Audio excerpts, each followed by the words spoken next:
আজকে একটু আনকমন ভাবে চিংড়ি মাছ রান্না করব, সেটা আপনাদের কাছে শেয়ার করব। এই যে চিংড়ি মাছ আমি কেটে দিয়ে আগে নিয়েছি, আর এভাবে পাটায় শিল পাটায় এরকম ছেঁচে দিয়ে নেব।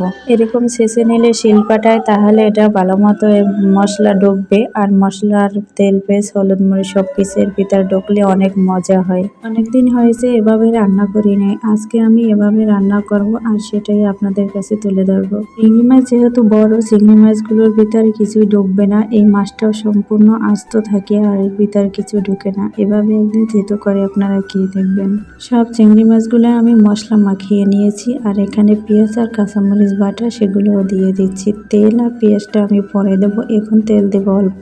এভাবে কতক্ষণ সময় মাখিয়ে দিলে তাহলে তো ভালো হয়, কিন্তু আমি অনেকক্ষণ সময় মাখাই নেই। এটাই আমি দিয়ে দেবো ওই তেলের ভিতরে। দেওয়ার পরে তারপরে বাকি যে মশলাটা থাকবে ওই মশলা আমি ধুয়ে পানি দিয়ে দেবো। একটু লবণ আর হলুদ বা মরিচ এগুলো একটু পরে লাগতে পারে, কিন্তু তারপরে আমি দেখে দিয়ে দেব পানি দেওয়ার পরে। আমাদের কাছেই নদীতে চিংড়ি মাছগুলো পাওয়া যায়, আর একটা লোকে চিংড়ি মাছগুলো ধরে আর আমাদের বাসায় দিয়ে যায়। আমাদের বাজারে গিয়ে মাছগুলো কিনতে হয় না, একদম টাটকা তাজা মাছ। মাছগুলো বসিয়ে দিয়ে এখানে করলার শাক রান্না করবো, এগুলো নিয়ে যাচ্ছি। আর এই যে আমার বাইরে কিছু কাজ হয়ে গেছে, তারপরে 2-3 দিনের ভিতরেই সব কাজ শেষ হবে। তারপরে আমি সম্পূর্ণরূপে বাহিরের চুলায় রান্না করব, আর সেগুলো আপনাদের কাছে শেয়ার করব। পুকুরে তরকারি ধুইতে কার না ভালো লাগে কি জানি, আমার তো অনেক ভালো লাগে। আমি বেশিরভাগ সময় পুকুরে শাকসবজি ধুয়ে থাকি।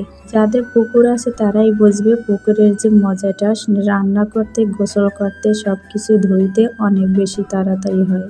কথা বলতে বলতে এইদিকে আমার মাছগুলো প্রায় হয়ে এসেছে। এর ভিতরে যদি একটু নারকেল বাটা দেওয়া যায় তাহলে তো কোনো কথাই নেই।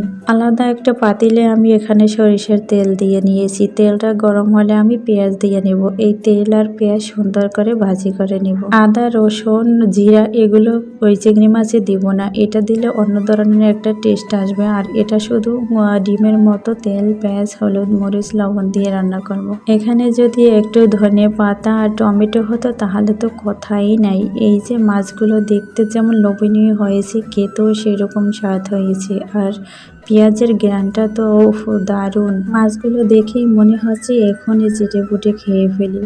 আস্তে আস্তে মাছগুলো সুন্দর করে কালার করে নিব, আর এইভাবে উল্টে পাল্টে ভেজে নিব। তারপরে একটা সুন্দর ঘ্রাণ আসবে। এইদিকে পেঁয়াজের ঘ্রাণ তো আছেই।